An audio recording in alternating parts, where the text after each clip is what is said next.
Guess we'll get started. Matt, you want to start us off? Good morning, everyone. Matt Hart, Town Manager. Thank you for attending the virtual meeting of our Public Works and Facilities Committee. What we have for business items for the committee today, one would be approval of your minutes. Then we would like to spend the bulk of our time talking about the proposed ordinance, amending the prohibition on overnight parking. We do have a presentation that I would facilitate with the assistance of other staff. And then we have staff reports to close us out. All right, thank you. Any objection to the minutes? Not that we haven't always done that formally. I didn't see any problems with that. Why don't we move on to the report? Thank you very much. Again, Matt Hart, Town Manager, and joined here today by a number of staff that have been working on this initiative. From our police department, we've got Chief Riddick and Assistant Chief Tara. From Public Works, which includes the parking division, we have John Phillips and Brooke Nelson. From Community Development, Dwayne Martin's joining us, and then from actually Corporation Counsel is going to be reviewing another item, as is Plant Facilities with Bob Palmer. So starting off talking about the proposed ordinance I had submitted to the council a couple of months back. You'll recall the good discussion we had last time talking about the origin of the ordinance. It dates back at least to the 1950s. It has been looked at a few times over the decades, but has largely remained in its current version since the 1980s, at least based on our research. So where we left off with the committee last time is you asked us to pull together some key data and statistics, and then also talk conceptually about what a residential parking permit program could look like. Again, just as part of your deliberations, and at some point after discussion, you would have a recommendation for the full council to consider. So let me share my screen, and I can advance the slides. Can everybody see that okay? Okay, actually, Matt, just I forgot to mention, so I'm just looking on screen. Are we being televised and or taped? I don't see. Ms. Reinheimer, could you elaborate, please? Good morning, everyone. Yes, this broadcast is being live through YouTube. If you go to the WHCI YouTube page, you will see the live broadcast. Great, thank you. Wanted to make sure. And just anybody watching, obviously we're still under COVID rules, or we're still having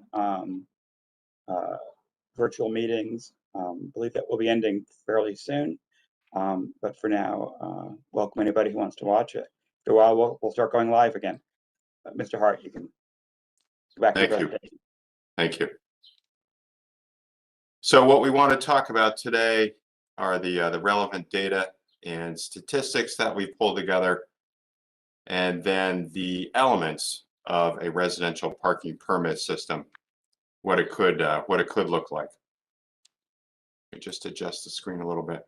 So starting off with some key statistics, we're beginning with some data that we've pulled from the police department and parking, and we tried to capture the last 4 or 5 years, understanding that 2020 was something of an anomaly with the pandemic, and also more notably because we had lifted the ban for most of the year. I think we lifted it in March or April of 2020. But this just shows the number of tickets that we issued in each of these years, as well as the revenue. that was collected as a result of that. You could see 2019 at the high water mark, if you will, at almost 4,400 tickets that we issued that year. Much, much lower in previous years. I don't know if that discrepancy might be the result of data capture at all. I will, after I touch on a few more points here, I'll turn to the police to see if they want to elaborate. And then secondly, we also looked at the number of omits we issued over the past several years.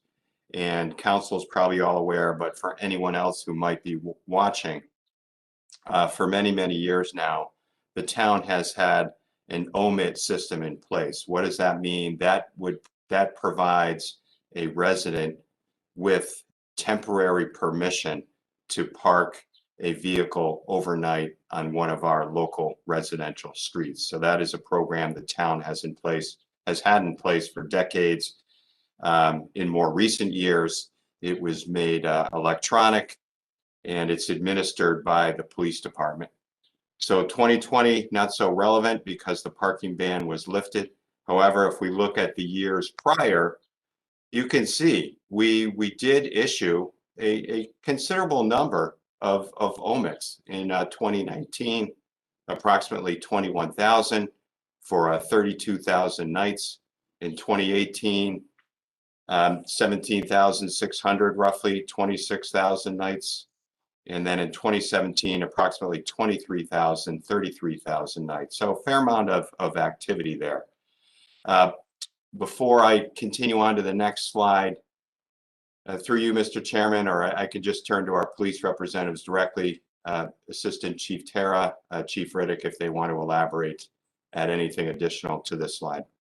That's fine. Thank you, Mr. Hart. Chief, anything you'd like to add? Through you, Mr. Chair, not much to add. I would only say for the 17 and 18 and going forward, we didn't do a deep dive, but I do know there were some internal issues and some data capturing issues that we're able to identify and deal with over the next couple of years, and we just try to get better with the exception of 2020, which is obvious why the numbers are decreased. Thank you, Chief. So moving on, the next set of statistics we wanted to provide you, the number of driveway permits with expansions. And recall last time we talked about the fact that one of the reasons council may want to consider providing an overnight parking permit, we don't want to overemphasize this point, but one of the reasons why you might want to consider it is to lessen or alleviate the need to expand driveways or to create more impervious surface or cover, because that contributes to our drainage and stormwater problems. Yes, an individual driveway or property, that in and of itself is not going to be significant.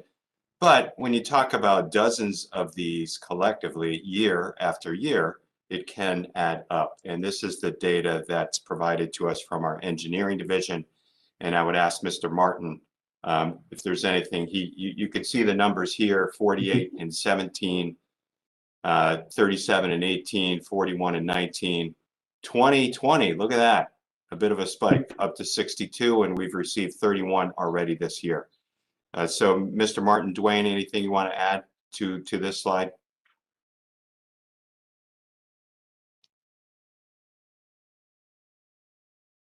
Dwayne, I don't know if you're muted. I think you are.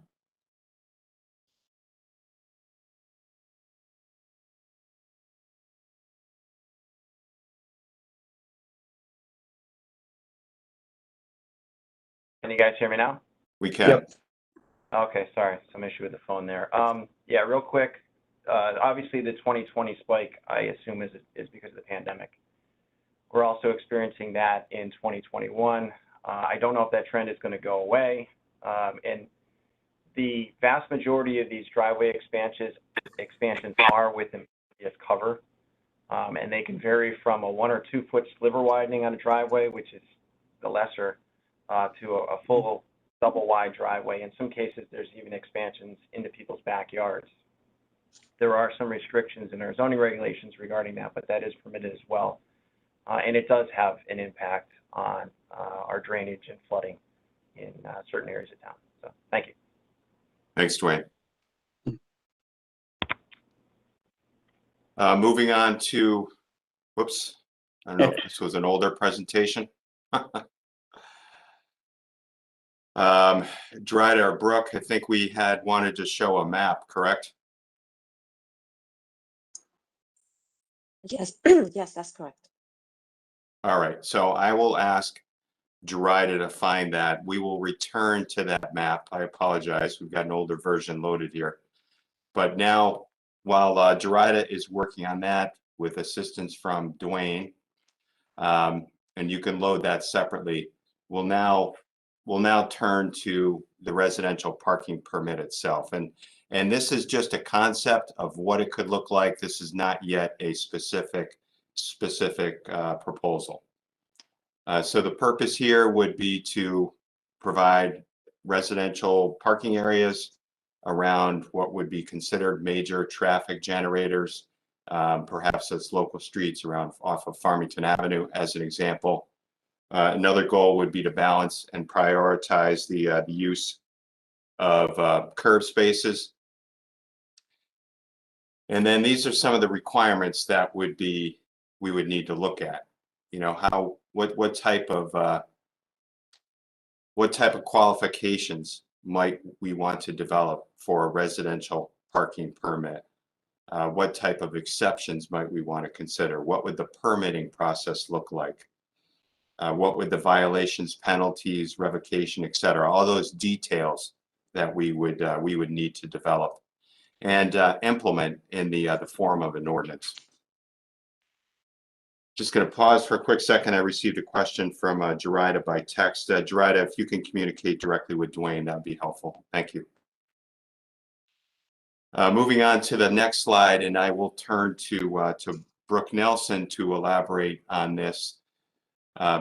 This is what the process could look like. Brooke, you want to touch on the key steps here? Thank you. The process is rather straightforward. A resident would apply for a permit, and the town staff would verify the application and approve the application and issue the permit, provide some kind of credential so that we can easily recognize a permitted vehicle as opposed to a vehicle parked without authorization, and follow up with enforcement. So it's very straightforward. Thank you, Brooke. And why don't you continue on with the next slide here? And thank you. A permit is actually an agreement between the permit holder and the town. The permit holder, in this case, would be a resident, would agree to specific terms and conditions for the privilege to park on town's right-of-way. For instance, the permit holder would consent to the town's keeping his or her contact information, that's considered private information, maintain a valid vehicle registration, that they have no outstanding parking tickets or no unpaid taxes, and would not leave an inoperable vehicle, and would follow all parking ordinance for the town. The type of information that, may I go on? Yep, you can. Yeah, take the next few slides. Let me advance it. The next slide would list the type of information that we would need for the applicants to provide: a name, address, and contact information, proof of identification, proof of residency, and then the information on the car itself. And the reason why we would need this type of information to come from the resident is because of two things. The the resident initiate the request to have a permit, and the resident provide consent for the town to hold this type of information. There is a federal law called the Driver Privacy Protection Act that prohibit the DMV from providing personal information to third party, which is the town in this case, for the purpose of establishing a residential parking permit. And so that's why we need the information from the applicant. And some other items that we need to consider in defining this process would be to decide on where do we want to have residential parking overnight, the number of permits per household, and that's really based on where we want to have it and the capacity that we can hold, how many cars can we park on a street, on a segment of a street, the type of documents that we want to see as proof of identity as well as proof of residency, and the permit fees. Do we want to waive any permit fees?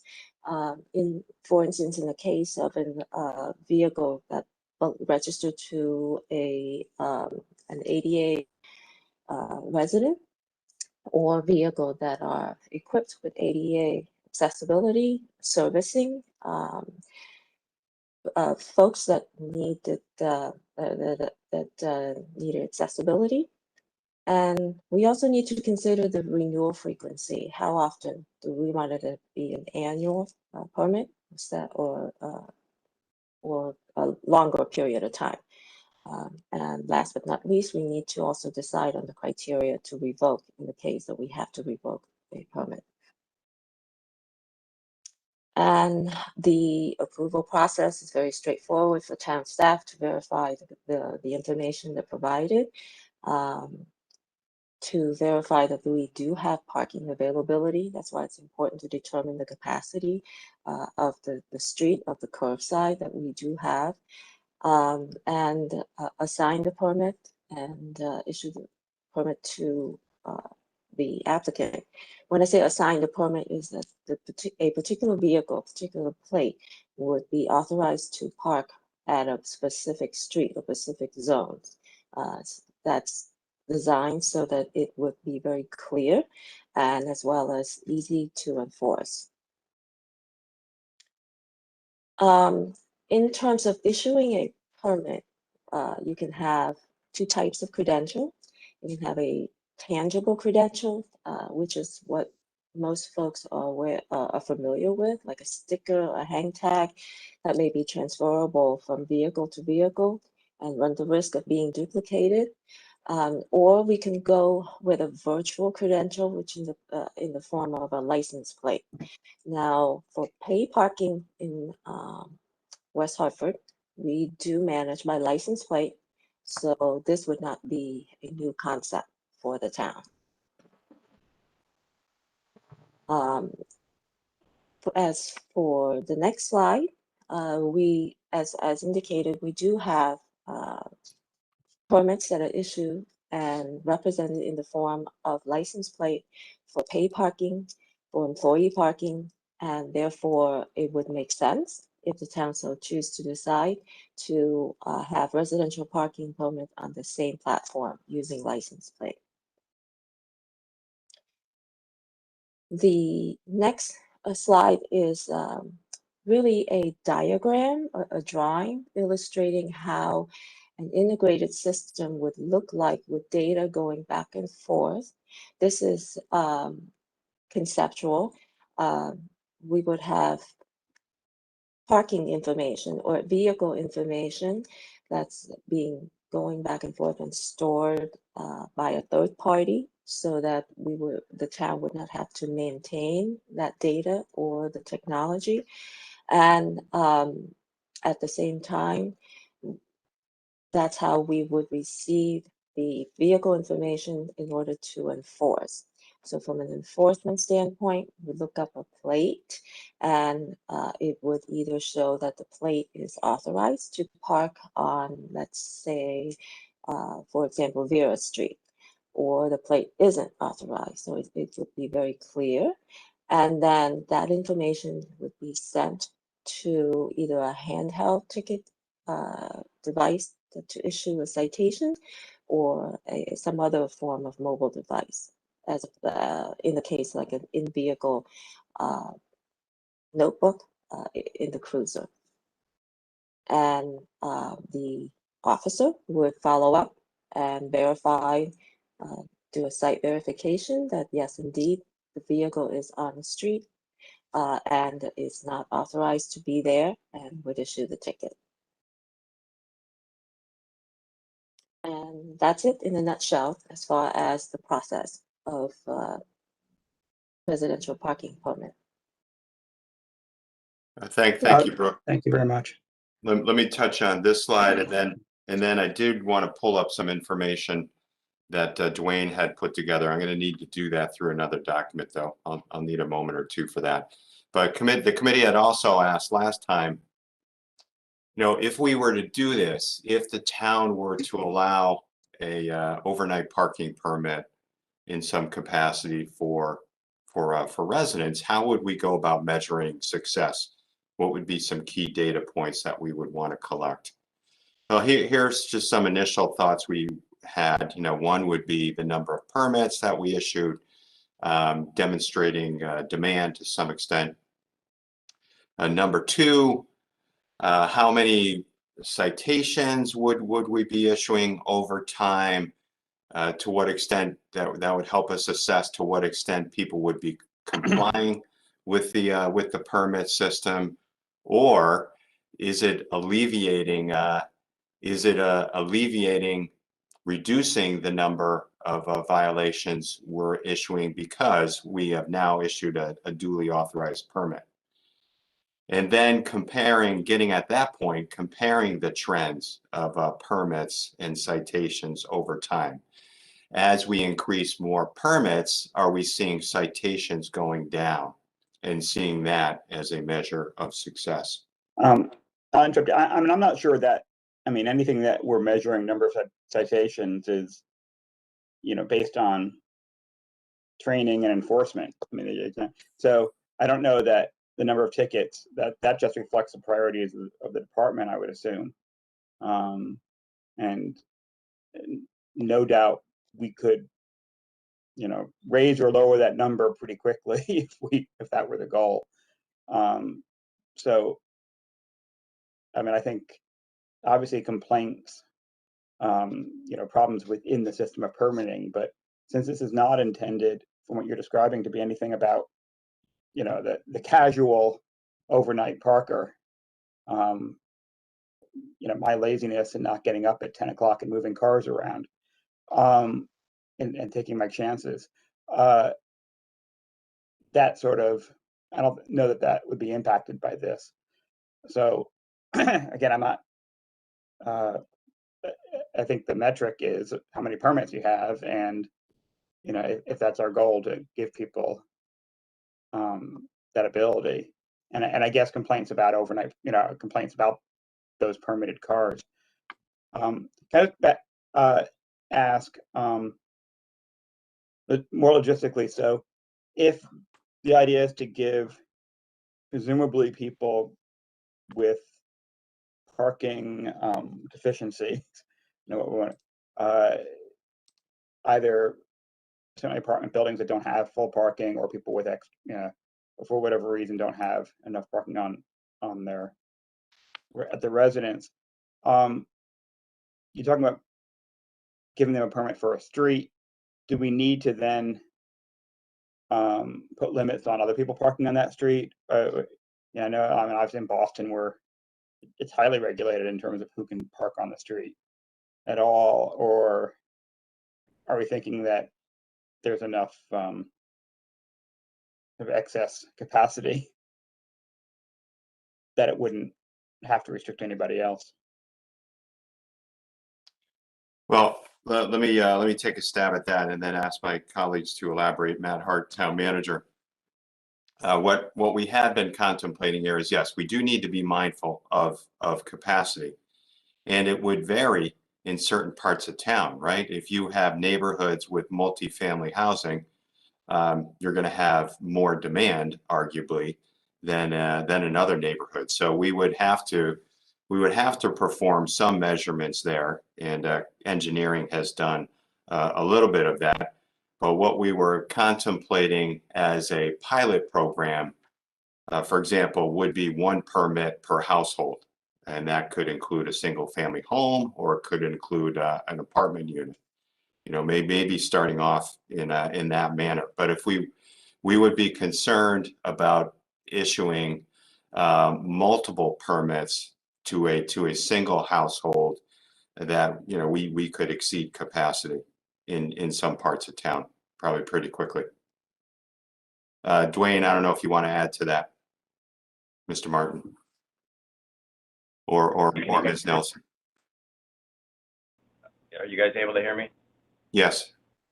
Okay, good. I worked out the kinks here. Dwayne Martin, town engineer. I think that it's going to be based on the criteria of the area. I don't know that there's going to be an issue with issuing 1 permit per household, but we may need to evaluate based on a case-by-case basis because of the density of the area, as far as the abutting properties, the width of the street, and maybe some other factors. And so that would be part of the engineering role in this. Brooke, anything you wanted to add to that? Yes, and actually, by administering a residential parking permit program would address your concerns, sir, because then you would know exactly your capacity, how many applications you have, and you can manage that. Otherwise, if we say anybody can park on the street, then we would run the risk of be able to accommodate all the cars. Does that answer your question? Well, Do you want to grab anything further on that? yeah, again, the issue would be if, for example, we're telling the apartment houses on Farmington Avenue that you can park on Farmington Avenue, right? And therefore, we have capacity on Farmington Avenue for a number of spots. Is there any thought, and I'm not advocating this, but is there thought that then we should limit parking on that stretch? If we're telling them you have to park on this block or these 2 blocks, then do we want to make sure nobody else is parking there to free up those spots?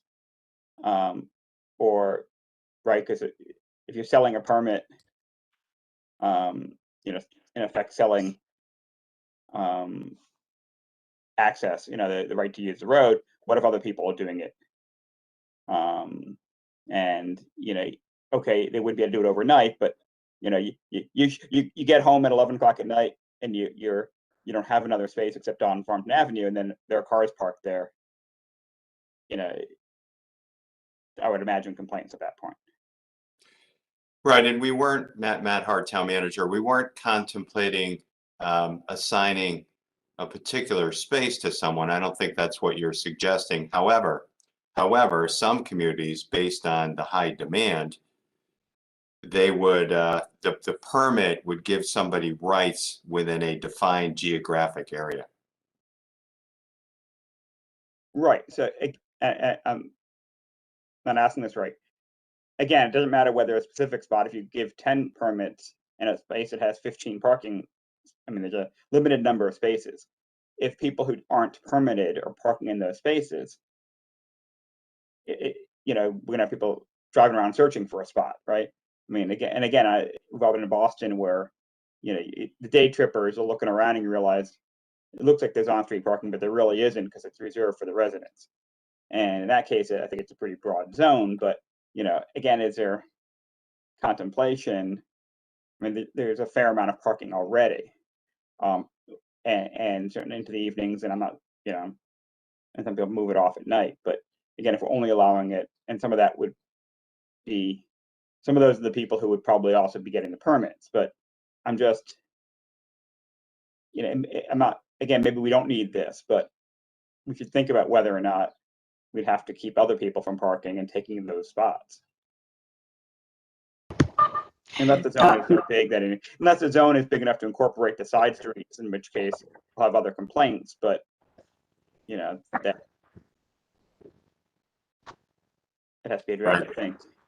Yeah, Matt Hart, town manager. I see our deputy corporation counsel wants to weigh in, but we do have a shared parking model in town, especially in our commercial areas, and we need our businesses rely in part on that on-street parking. Attorney Verano, anything you wanted to add on that point?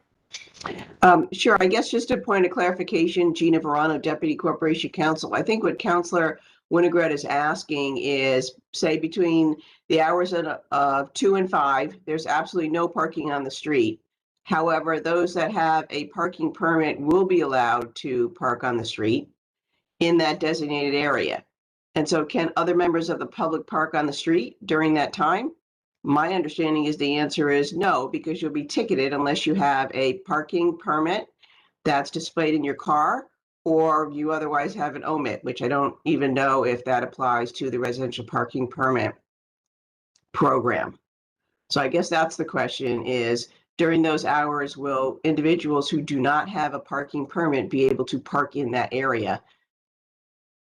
Well, right. Well, but even earlier in the evening, again, we're not expecting people, just because it's 2 to 5 doesn't mean people are rushing at 2 o'clock to get off the street or on the street, right? So you have people parking at from 10 to 12. And again, I think that happens on Maplewood. I think that happens on Farmington Avenue. And again, I mean, the issue is, do we have people, sort of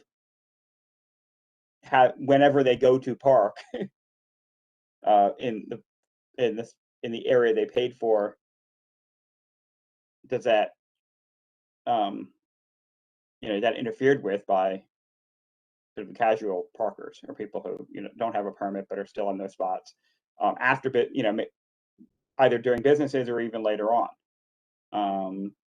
and I'm just not sure again whether or not we have enough space, whether there'll be enough space for that. We do have a couple of questions in the chat from the mayor. The seasonality, good question. Whether this is seasonal. What are we doing during winter time?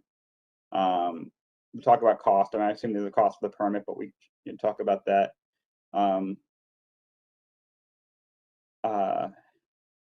then how the omit system would work within it. But certainly the seasonal question is a good one. I know we've talked before about how it would work with plowing. Matt Hart, town manager. I can touch on the mayor's questions quickly here.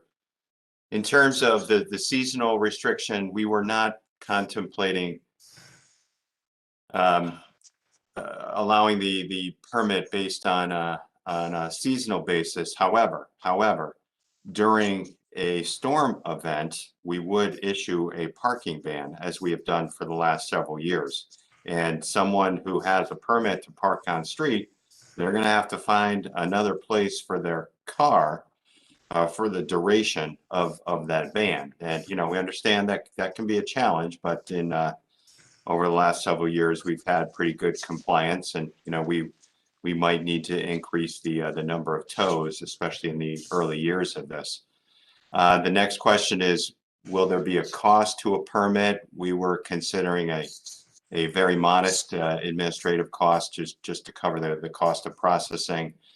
We had not identified that specifically just yet, but again, thinking of something relatively modest. The next question from the mayor, cost from the town's perspective. I think that's related to the previous question. Again, we would want to charge a fee that would cover our administrative costs, probably not more than that. And then last question from the mayor, would the omit program still exist along with the permit program?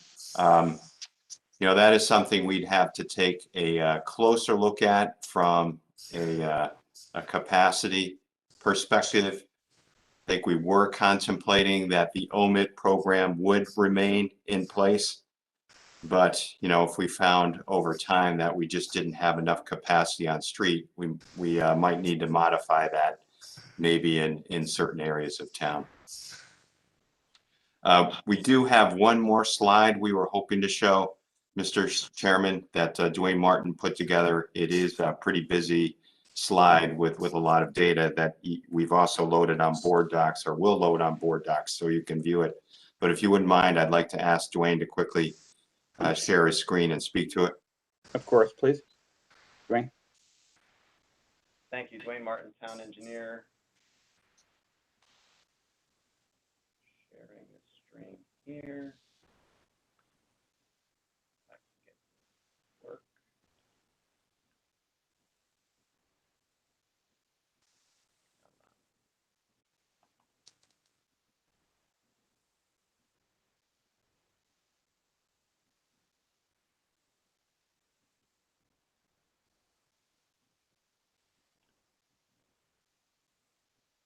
You guys can see that. Or it should come up. Yeah, Dwayne, it's up, but it is hard to see. I don't know if you can zoom in at all.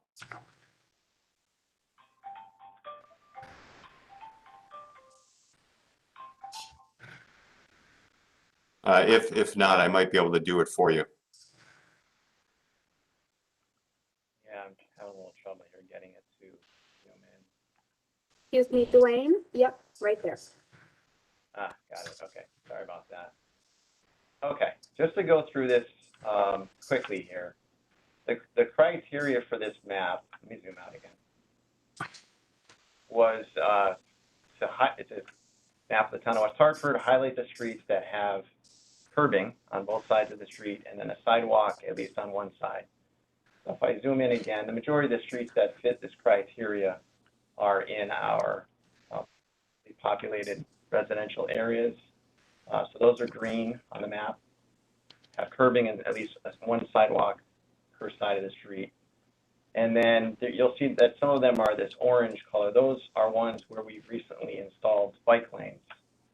So we have curbing and sidewalk on at least one side, but we've restricted parking to just one side of the street. So those streets are this section of Boulevard, section of Webster Hill Boulevard, and then a section of South Main Street.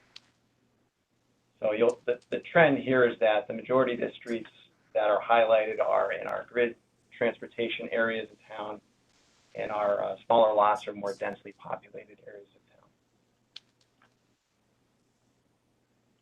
Thank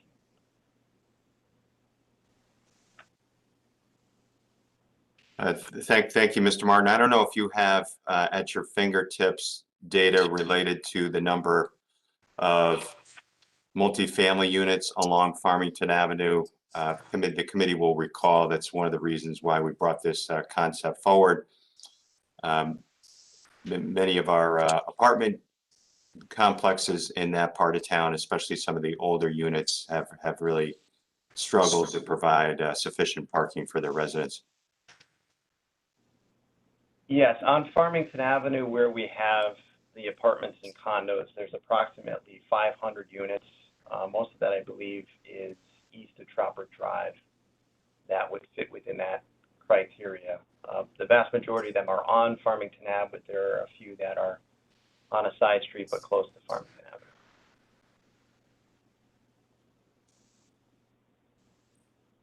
Thank you, Mr. Martin. Anything else you wanted to highlight here? Nope, that's all, but I'll answer any questions, of course. Mr. Chairman, I'm sorry, before we take this down, any other questions related to it? I don't think so. Yeah, we won't go down to the street level, but I understand the broader point. I think we can take that down. Ms. Fay, did you have any questions on the program generally? Yeah, thank you, Mr. Winograd. There's a lot to digest here, obviously. I'm very pleased that technology, I think the presentation by Ms. Nelson was very good, and happy to see that technology can be part of the solution here. I just wonder, just in general, how allowing people to park on the street, particularly in a neighborhood like Farmington Avenue, where there's a concentration of the apartments, would impact are paid parking. I know that's a pet peeve of a lot of folks who want to dodge the meter. And could they possibly be taking up spots? To your point earlier, Mr. Winograd, about, the casual parkers who park, a little bit of a distance from the center, but they do that. So I just was wondering how that would overlay, and if there's a financial impact of people not paying for parking because they're doing the street parking. I don't know what the correlation would be, but that would be a question I'd have. Thank you very much. Mr. Hart? Thank you, Matt Hart, Town Manager. The paid on-street parking is really limited to just a few key areas of town. Thank you for that good question, Councilor Fay. And I would ask Ms. Nelson to elaborate. Brooke Nelson with parking. The paid parking is strictly within the center. And if we are looking at Farmington Ave, east of Troutbrook or any other location outside of the center, it's not necessarily the entire Farmington Ave or that would be reserved for residential parking. It would be a stretch of Farmington Ave, and it would be pending on the number of applications we receive from the resident. So that's the process that town staff would manage in order to accommodate and prioritize those who apply to have a permit, yet would still have availability for other folks to park. And this is outside of the town's paid parking zone. Very much. Thank you. Anything else from you, Ms. Fay? Thank you, Mr. Win. Okay. And I see Lee Gold also on the line. I assume that's Lee Gold. I see a Lee.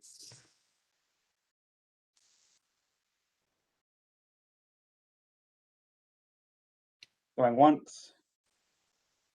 Jump in. Feel free to jump in if you come up with something. And and Mayor Cantor did put her questions in the text. Well, thank you for the presentation. If there's nothing else, we're about a quarter of. I do want to get through our other reports. But thank you for the presentation, and we'll look forward to hearing more. I think perhaps, and I know you talked, whether might be helpful at some point to get, more specifics as to exactly what streets, not so much. I trust. I'm not overly concerned about the sort of technical aspect. I trust that you guys know how. You'll be able to do that. But I think having some details as to which streets and how limited the parking would be helpful. I know I've heard concerns on Farmington Avenue about sort of the Farmington Avenue apartments parking, sort of down the side streets.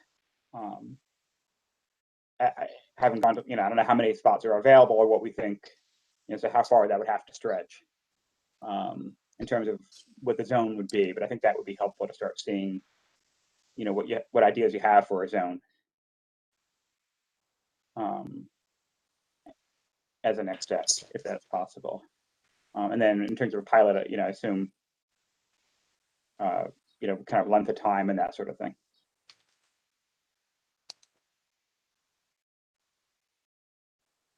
Mr. Hart, is that something we can get at some point? Yes, Matt Hart, Town Manager. Thank you for the good feedback. We'll pull the team together and we can present that to you next time. Okay. Great. All right, well, why don't we move on to, I believe we have staff reports.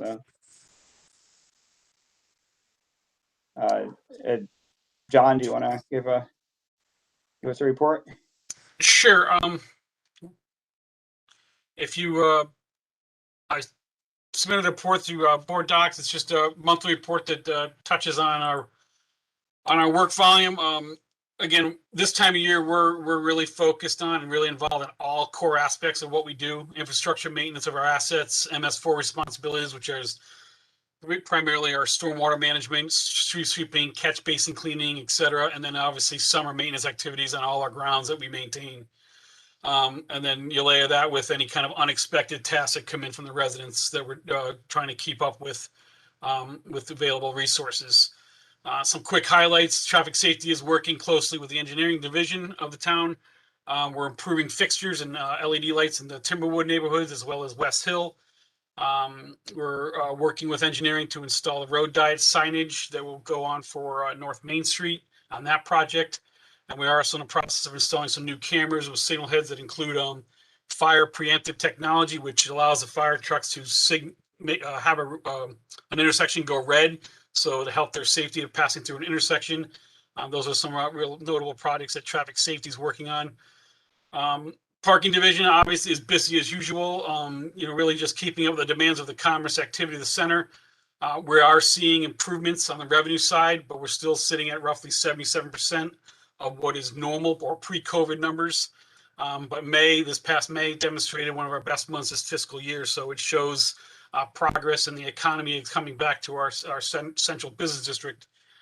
Again, being busy, what parking does, they support a lot of activities is specific to the center, the town hall common areas, and go on with and notably in all those areas that we support, the Del Mar Hotel is also seeing a uptick in business over the last month, and so we have to support their parking due to parking agreements the town has with the hotel and the municipal parking services that we provide. And then outside of that, in the center, we have two business partners, two different properties that are approached the town, and we're discussing with them arrangement to try to help manage their parking spaces in the spirit of how we manage our spaces currently in the center. And then just some performance data as far as our work orders going. Again, last month we continually see well over 700 work orders per month, and we try to address them and try to close them out. We're still sitting at about a 75% closeout rate. I'll be happy to take any questions. I've got one, but anybody else on the line? Any questions? Ms. Fay, Lee, the mayor will do it. The mayor had a question on town hall lot and parking fees. Ms. Fay, did you have anything? Point. Thank you. Okay. And Lee will jump in. I'm all set, Ben. Thank you. Thank you, Lee. And the mayor had a question on town hall lot. Yeah, town hall lot, we're working towards, we need the assistance of software and technology. We're working with the town's revenue collections department, who handles revenue collections for tickets, basically from the citations. And we're working on finalizing a contract to move to a more user-friendly, both on the parker as well as administratively friendly parking and citation program. Once that contract's in place, we'll be able to move the town hall lot forward to a kiosk program, very similar to what we see how the library patrons use a library. Where town employees would all be permitted to park in the parking lot and self-manage their vehicles within that system. People attending the town hall would certainly register their vehicle, have to do business within the town hall, just like our patrons do for the library. Having the greeter or the information counter active would be very helpful in launching that and that administrative process between customers at a town hall. And then anybody else that wants to use a town hall for commerce purposes or walk into the center would be subject to pay to park. And once we get that system in place, we think that'll certainly flush out a lot of the users that are currently using the town hall parking lot. Great, thank you. And one other area, one we had talked about a little bit, trees. I know we had a big tree down on Steel Road and some additional checking on that. And just related to that, I heard actually a friend from Western Connecticut gave sort of a warning to me driving down Albany Ave that she's seeing a lot of invasive species on some of our town trees there, that she was sort of warning about, that it has been a huge problem out there, a lot of trees being lost. And I don't know if we have any sort of invasive species studies or anything else that we've looked at. It was a new one on me, but I wanted to check it out. Well, I'll start with very recent activities. What you brought up, Steel Road. We did have a town right-of-way tree failure that came. It landed in the property and breached the home. I believe it was at 93 or 96 Steel Road, but in that vicinity, the tree failed in a morning just like today. It was beautiful out, sun was shining, mild temperatures, and the tree just came down. Unexpected, perfectly healthy tree by all visual accounts. You know, obviously a tragedy in of itself, but nobody got hurt. Obviously just property damage. That did trigger a number of phone calls from adjacent residents because that portion of Steel Road is heavily wooded with a beautiful shade tree canopy, very mature shade tree canopy. We brought in our friends from Eversource, who we work closely with. Their arborists, our arborists have looked at a couple of trees already, and we saw some root rot or indications of root rot, and those trees are going to be removed. There's 2 of them right now that we know are tagged for removal, and they have to sit through a 10-day process, a public process for their removal, because everything else about the tree looks healthy and not concerning. We don't have any active reports prior to this date of that tree falling on other tree or tree concerns that haven't already been addressed or addressed previously. So again, that tree falling has just triggered that neighbor to be more aware or just nervous about big, large Connecticut shade trees in front of their property in the town's right of way. And we'll do the best we can to determine the fate of some of those trees. But if there is no visual connection to a tree's demise, it's very difficult to just remove it because of a fear factor. As far as Albany Avenue is specifically, yes, West Hartford is not isolated in the state of Connecticut from any type of invasive bug species, whether it's the Elmer ash borer or there's a couple other moths that are showing up, like a beech tree moth that's showing up in Hartford. They are invasive bugs. There are no real control points to them. And quite frankly, the footprint that they would cover would be very difficult to manage. I think you can stay ahead of them. The biggest effect that we're having here is in West Hartford is our ash trees. In fact, we've got 4 trees that we're removing on Mountain Road, more towards the Bluefield line that need to be removed, all on the right of way that have passed or did not leaf out this year, directly related to the Elmer ash borer that have invaded those trees. Albany Avenue is a state road, though, state right of way. We don't have the authority to address any tree issues.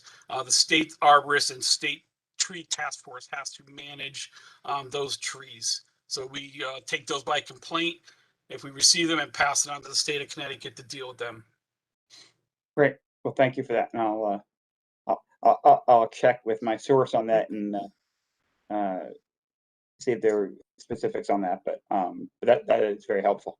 We're also seeing one quick note. We're also seeing a decline in our maple trees, our roadside maple trees, and that's more not really of an invasive species, just their age and their ability to beat off the repetitive droughts, the heats, and any other type of disease that might infect them. A tree is very much like a human. We fight off disease and we get better. But the older the trees get, the more difficult that becomes. But we're seeing some of our pretty stately maple trees have passed this past spring. Yeah, I mean, it really is sort of like it's infrastructure, right? I mean, we've got a legacy of things that were planted 100 years ago, and we're enjoying them like our pipes, right. and they're starting to fail. And if we want to continue to have, that kind of look, we're going to have to keep moving forward and do the same kind of work we have to do on the underground stuff that we don't see. But like I said, somebody put those in, and it's been a great look, but they're not going to last forever. Mr. Palmer, do you want to give your report? Yes, thank you, Mr. Chairman. Bob Palmer, Director of Plant and Facility Services. So all our buildings continue to operate in good condition. We've had no major problems encountered. We went through we transitioned from heating to air conditioning through the spring, and that's gone well, no major problems. Our staffing levels continue to remain stable as far as our custodial and our maintenance staffs, which is great. So it's obviously summer and we're very busy with capital projects. So some highlights, a couple of projects that we have on the town side that are going to RFP and being developed to go to RFP, the animal replacement animal control facility, which we've talked about previously. We're going to be going to RFP for architectural services on that very shortly. Also, I'm developing an RFQ to study the public safety facilities, both police and fire facilities. We hope to have that going out sometime in July. Other projects that we're doing on the town side, we're doing some paving this summer at Veterans Memorial Skating Rink. That would be the entire site we're going to do. Fire stations 1 and 4, we're also replacing substantial portions of both those fire station driveway aprons. So that's with the assistance of our engineering staff too. I want to thank them for that help. We're replacing the town hall sign, the main sign at Town Hall on North Main Street. Excuse me, South Main Street. I got the wrong address there. There's 2 designs that were currently being considered out of some options. Those are going to be going to the design review committee as part of the zoning process for that. Public safety, we had completed a elevator controls modernization project on the main elevator in the building. Unfortunately, shortly thereafter, the main piston failed on us. So we are waiting for some repair parts to come in. We're hoping to have that completed in July. Good news there is there's a secondary elevator, so it's not impeding accessibility for the building. So on the board side, we're obviously into summer projects. So we have quite a few going on. We have roof replacements at Hall and Sedgwick, along with masonry repairs at both those buildings. We have some auditorium seating happening at Hall and King Philip, playground equipment replacements at Woken and Norfolk, some paving at Bugby, the playground surface area is being repaved. Webster Hill, we're doing some paving there as well in the parking and driveway areas. Security improvements at Whiting Lane. So it's a busy summer for us. The bidding atmosphere has been challenging. Materials, the ability for contractors to get materials and secure materials has been an issue. So we had several projects that are unfortunately going to be postponed a year because of contractors cannot get the materials in order to complete the projects by the end of August before school resumes. So it's a very challenging time. We're also finding that contractors are extremely busy. We had some projects where we didn't have any contractors bid at all just because they're so busy and because of materials issues. So any questions on any of that before I move on to utilities update? I don't have any. Anybody else? I don't hear any. Go ahead. Okay. For utilities, this is information that utilities update is through May's bills. So we had the June bills still to go, including that heat wave that we had. So we'll see a little bit of a spike there. But good news is that for both the town and the Board of Ed, we're seeing we're going to come in under budget, which is good news. Originally, when COVID hit and the recommendations came out for reoccupying schools and office buildings with increased ventilation and increased fresh airs, we anticipated that we perhaps would run over on our utilities bills. But with some lower pricing and also some doing quite a bit of maintenance on our systems, we've been able to manage that and to come in under budget. We were seeing a little bit of an increase. We expected increased usage in both electricity and natural gas because we're running our systems longer and we're bringing in much more fresh air, which we have to either heat or cool. So that increases our energy usage. We're also seeing an increase in water, and part of that was the drought that we encountered last summer and last fall for irrigation purposes, but also just increased hand washing within the buildings. That does contribute to our increased water usage. So those are some of the drivers in that area. So happy to take any questions anybody has. Great. Well, thank you. That was very complete. There's certainly a lot going on and things are changing constantly. Certainly appreciate everybody's flexibility and ability to sort of move with the times, and things are opening up. It's certainly changing some of the practices as well.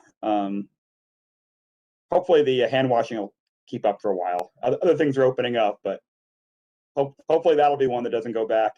Yeah, exactly. So. So if you have nothing else, I do want to thank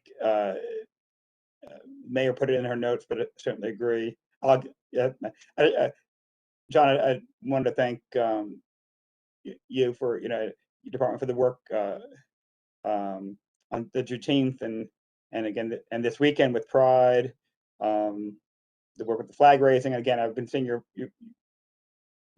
group around a lot. There's a lot of extra stuff going on aside from the general maintenance. And thank you very much. It really is a team effort there with the grounds maintenance division, but really municipal parking puts a big effort there because that's their footprint. And the focus that municipal parking puts on those events is really what key and really deliver those events and make them visually for what residents and visitors see. Absolutely. Thank you for that. Mr. Hart, you wanted to add anything else? Yes, thank you, Mr. Chairman. Matt Hart, Town Manager. First, want to thank the staff for their good and thorough reports today. I would ask the committee members, when you get a chance, if you haven't already, to look at the content of the reports we did post. We are trying to make these more concise, but with key data. And I think both Mr. Palmer and Mr. Phillips did a very nice job in that regard. So we would appreciate your feedback at some point. The town hall sign, we will bring the concepts to this committee for your input as well. Something we're looking forward to. And then the last item I wanted to touch on, Attorney Verano, Mr. Palmer, and I wanted to give the committee a brief update as to where we stand on the acquisition of 100 Mayflower Street, the former St. Bridget School. I'm mindful that we're in open session as opposed to executive session here, and we'll be mindful of that. But as committee members will recall, some months ago, you did vote to authorize me to execute the real estate contract for the acquisition of the school subject to certain conditions. One of them being our due diligence, the other being a favorable report from the Town Planning and Zoning Commission. So our due diligence, I'll ask Attorney Verano to comment in a moment as to how that is proceeding. We are not finding anything that is particularly surprising to us, although there certainly are some contaminants, and we're not surprised by the building based on its age and its construction. We did receive a favorable report from TPZ. I think they voted unanimously, seeing the potential acquisition of the school as consistent with the town's plan of conservation and development. And we are planning to bring a recommendation to the town council at your July 13th meeting. So I'd like to pause there, Mr. Chairman, and ask Attorney Verano to comment on where we stand with our due diligence and the other elements of the real estate contract.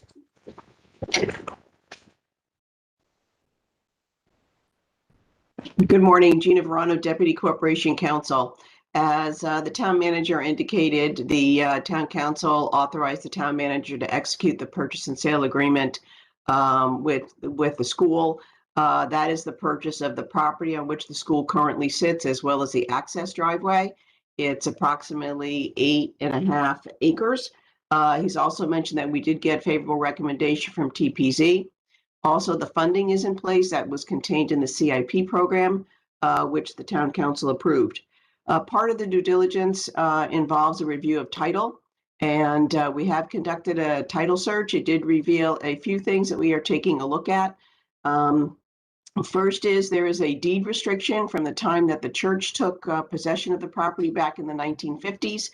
It's a time when civil defense was a priority for the country, and the deed into the church allows the federal government to step in and use and occupy the building during the time of a presidential declaration of emergency, and also one emergency declaration from Congress.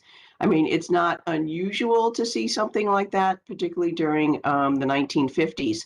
So it is a deed restriction, and unless it's removed or released, it would apply to the municipality as well if we ultimately purchase the property. The seller is currently endeavoring to have that restriction released. There is precedent for that. It has been released in other transactions, But as you can imagine, it's pretty difficult to get a live body in the federal government to release this. So the seller is working diligently on that, and will stay up to date on that. The second thing is the survey. So the engineering department has conducted a survey of the property. The survey reviewed two anomalies, if you will. There are two property holders on Elmhurst who have sheds in their backyard, which encroach on the church property by about 1.5 feet. Again, not unusual. People put sheds in their backyard, not particularly sensitive to exactly where the property line is. The sheds would not interfere with the town's use of that property. It's a little bit wooded back there, so no particular concern about property use. However, I did identify it and object to the encroachments. The seller is now working on a resolution of that. The two options for the seller is to make demand upon the property owners to have the shed removed or moved, if you will. The second is to enter into some sort of license agreement, which allows the shed to stay in place for the property owner's use until some later date. And the later date is usually if the shed needs to be replaced, it would require that property owner to place it properly and entirely on its property. The other piece of the due diligence is the building inspection and environmental. We are working with our outside consultants and discussing with them certain identification, if you will, of potential contaminants that may exist in the building and the surrounding area. I don't think at this point we're prepared to fully report on that. We're evaluating it and figuring out where to proceed with next steps, and also identifying if any of those contaminants, to the extent they exist, would interfere with the immediate use of the building, or whether there is some sort of remediation that might be required. At this point, I don't see any other due diligence items that I want to talk about. The one thing that I do want to raise is if you had an opportunity to look at the purchase and sale agreement, it does have a restriction in there. And that, let me just read it so I get it right. So if the town council were to approve the purchase of the property's use would be restricted for 5 years for municipal purposes, which would include a community center, a cultural center, a senior center, a fitness center, teen center, library, government offices, public assembly, educational programs, and indoor and outdoor recreational opportunities for a period of 5 years from the date of recording the deed. So that's in the purchase and sale agreement. If the town council were to approve the purchase, that deed would include this 5-year restriction. At this point, I have nothing further, and Councilor Winograd, I'm happy to answer any questions. Thank you. I don't have any. If anybody else, obviously, as you noted at the beginning, some of this is stuff we'll have to talk about in executive session, and there's still negotiations going on. If anybody else has any questions, you can tell us whether or not you can answer them. Anyone? Yeah, Mr. Yes. Yes, if I may. Ms. Verano, I recall that there was a question about, maybe you can answer this, or maybe I shouldn't even be asking this, but about the appraisal. Is there any update on that, or is that something that we have to reserve for later? Thank you. I do not have the written appraisal yet. I've been promised it that it would be imminent. Again, the appraisal's been delayed somewhat. Appraisers are part of the real estate industry, and there has been an incredible uptick in business. And there's been an incredible delay in the return of the appraisal. Nothing unusual about that, but I will have that in hand prior to the council vote on that. Thank you. Any other questions, Ms. Fay? Very much. And a question, we do have a question from the chat from the mayor.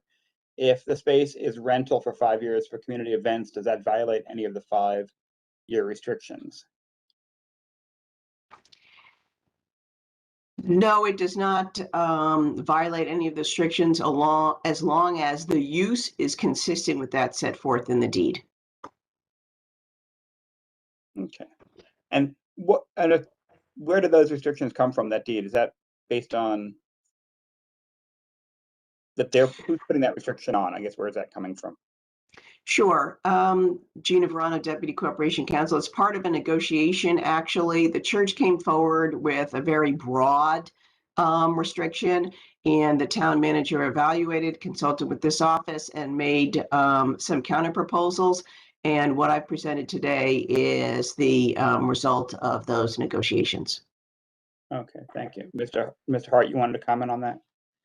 And just add to Attorney Verano's comments, I think we negotiated a very competitive price with the parish, and I think their hope and intent is that we would utilize it as a municipal facility, at least for some period of time, and obviously that's our goal and objective. We're not looking to flip the property, in other words. Correct. Got it. All right. We're doing pretty good with time. We're a little over, but not horribly. Do we have any other business that we have to conduct this morning? No other business, Mr. Chairman. Then I'll thank you all for your participation. It's a beautiful day out. Try to get outside. And I'll entertain a motion to adjourn. Ms. Fay? Motion made. Good, then we can leave. All right, a second. We can do that then. All right, thank you very much. Thanks, everybody. Take care. Everybody.